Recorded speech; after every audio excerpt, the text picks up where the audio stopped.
அனைவருக்கும் வணக்கம். தெய்வீக பலன்கள் சேனல் சார்பாக தங்களை அன்புடன் வரவேற்கிறோம். இன்று நம் காணொளியில் காண விரும்புவது செப்டம்பர் மாதம் சந்திர கிரகணத்தன்று கர்ப்பிணி பெண்கள் செய்யக்கூடாத விஷயங்களை பற்றி இந்த காணொளியில் பார்க்கலாம். வாருங்கள் காணொளிக்கு செல்லலாம். மறக்காமல் ஒரு சப்ஸ்கிரைப் செய்யவும். 2025ஆம் ஆண்டு சந்திர கிரகணமானது பொதுவாக இந்த கிரகணத்தன்று அனைத்து பெண்களும் வெளியே வரக்கூடாது என சொல்வார்கள். குறிப்பாக கர்ப்பிணி பெண்கள் என்னவெல்லாம் செய்யக்கூடாது என்பதை பற்றி வாருங்கள் பார்க்கலாம். எத்தகைய காரணமாக இருந்தாலும் முதலில் வீட்டுக்குள் பத்திரமாக பெரியவர்கள் இருக்க சொல்வது கர்ப்பிணி பெண்களையும் வீட்டில் இருக்கும் சிறிய குழந்தைகளையும் தான். அதற்கான காரணம் என்னவென்றால், அந்த நேரத்தில் கர்ப்பிணி பெண்கள் என்னவெல்லாம் செய்யக்கூடாது என கண்டிப்பாக தெரிந்து வைத்துக் கொள்ளுங்கள். அது உங்கள் வீட்டில் கர்ப்பிணிகள் யாரும் இல்லை என்றாலும் உறவினர்கள் அக்கம் பக்கத்து வீட்டில் உள்ளவர்களுக்கு கண்டிப்பாக உங்களுக்கு தெரிந்ததை சொல்ல வேண்டும். இந்த தகவல் நமக்கு மட்டுமல்ல, அனைத்து மக்களுக்காகவும் தான். முக்கியமாக கிரகணங்களின் போது வெளிப்படும் கதிர்வீச்சுக்கள் உடல் ரீதியாகவும் மன ரீதியாகவும் சில தாக்கங்களை ஏற்படுத்தும். முக்கியமாக சந்திர பகவான் அவர்கள் மனோகாரகன் என சொல்லுவார்கள். ஆதலால் இவ்வாறு செய்வதன் மூலம் கர்ப்பிணி பெண்களுடைய வயிற்றில் இருக்கும் குழந்தைகளுக்கு மூளை வளர்ச்சி பாதிப்பு அதிகமாக ஏற்படும் என கூறப்படுகிறது. அடுத்ததாக கண்டிப்பாக மன ரீதியான சில தாக்கங்களை ஏற்படுத்தும் என அறிவியல் மற்றும் பொது ஆன்மீகம் இரண்டுமே சொல்கிறது. அதனால் குறிப்பாக குழந்தைகள் மற்றும் கர்ப்பிணி பெண்கள் கவனமாக இந்த சந்திர கிரகண நேரத்தில் இருக்க வேண்டும் என பெரியவர்கள் சொல்லுகிறார்கள். கர்ப்பிணி பெண்கள் கிரகண நேரத்தில் கண்டிப்பாக வெளியில் வரக்கூடாது என்பதற்கு சாஸ்திரங்கள் சில காரணங்களை சொன்னாலும் அதற்கென அறிவியல் ரீதியான காரணங்களும் இருக்கின்றன. கிரகண நேரத்தில் பூமியின் மீது சூரிய கதிர்வீச்சுக்கள் அதிக தாக்கத்தை கண்டிப்பாக ஏற்படுத்தும். அந்த கதிர்வீச்சுகளால் கருவில் இருக்கும் குழந்தைகள் ஏதேனும் பாதிப்புகள் ஏற்பட வாய்ப்பு இருக்கிறது. இது குழந்தையின் நரம்பு மண்டலத்தை மற்றும் மூளை வளர்ச்சி மற்றும் உடல் ரீதியான சில உபாதைகளை ஏற்படுத்த வாய்ப்பு கண்டிப்பாக இருக்கிறது. அதற்காகத்தான் பொதுவாக சந்திரன் என்பவர் மனோகாரணங்கள் என அழைக்கிறார்கள். சந்திராஸ்தமம் தினத்தில் நாம் சற்று எச்சரிக்கையாகவும் கவனமாகவும் நடந்து கொள்ள வேண்டும் என அறிவியல் கூறுகிறது. ஏனென்றால் அந்த நாட்களில் நம் மனநிலையை சற்று சஞ்சலப்படுத்துவதாகவும் மனதில் சிறு அழுத்தத்தை ஏற்படுத்தும். இப்படி இருக்க சந்திர கிரகணத்தின் போது சற்று கூடுதலான மன அழுத்தத்தை தரக்கூடியதாக இருக்கும். அதோடு கிரகண நேரத்தில் தீய கதிர்வீச்சுகள் இருக்கும் என கூறப்படுவதால் நமக்கு உடல் மற்றும் மன ரீதியான சில பாதிப்புகளை கண்டிப்பாக ஏற்படுத்த வல்லது. கர்ப்பமாக இருக்கும் அந்த கர்ப்பிணி பெண்கள் இந்த கிரகண காலகட்டத்தில் வீட்டை விட்டு வெளியே வராமல் இருப்பது நல்லதாகும். அதே போலத்தான் பொதுவாக விஷயமான கிரகண நேரத்தில் சாப்பிடாமல் இருப்பது சிறந்தது. நாம் எதை செய்தாலும் அதற்கான பலன் கூடுதலாக கிடைக்கக்கூடிய காலம்தான் கிரகண நேரம்.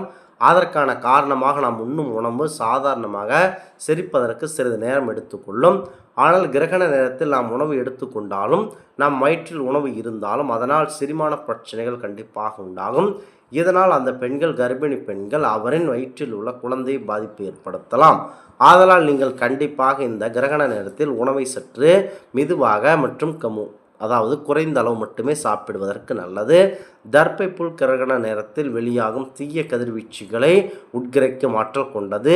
இது அறிவியல் ரீதியாகவும் ஏற்றுக்கொள்ளப்பட்ட ஒன்றாக இருக்கிறது. அதனால் நம் சமைத்த உணவின் மீது தர்ப்பை புல்லை போட்டு வைப்பது மிக மிக சிறந்தது. சந்திர கிரகணம் இரவு நேரத்தில் வருவதால் பொதுவாக உணவு சார்ந்த எந்த பிரச்சனையும் வரப்போவதில்லை. நாம் கவனமாக செய்ய வேண்டியது கிரகண நேரத்திற்கு 2 மணி நேரத்திற்கு முன் உணவை சாப்பிட்டு முடித்து விடுவதால் ரொம்ப சிறப்பாக இருக்கும்.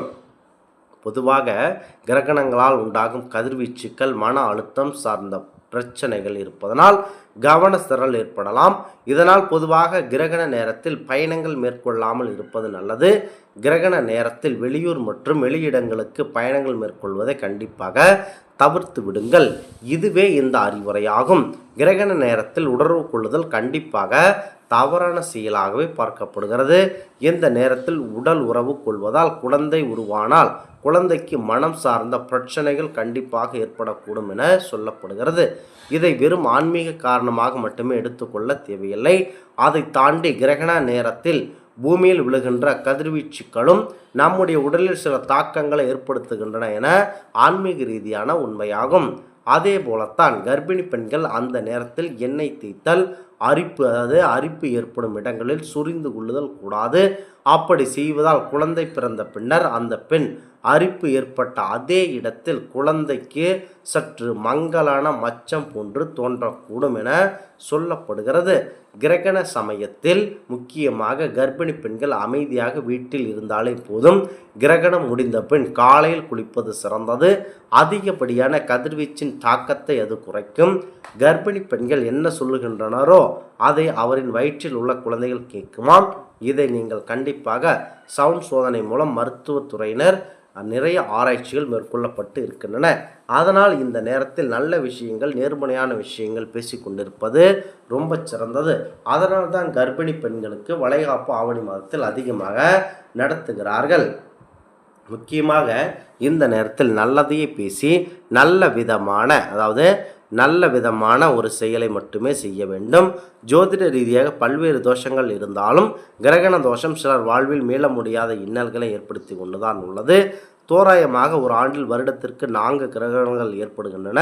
ஸ்ரீ மங்களகரமான விசுவாச வருடம் ஆவணி மாதம் 22ஆம் நாள் ஞாயிற்றுக்கிழமை 7/9/2005 அன்று 9:56 இரவு முதல் 8/9/2025 அன்று 1:26 நள்ளிரவு வரை பூரட்டாதி நட்சத்திரத்தில் நிகழும் ராகு கிரஸ்த முழு சந்திர கிரகணம் இந்தியாவில் கண்டிப்பாக தெரியும்.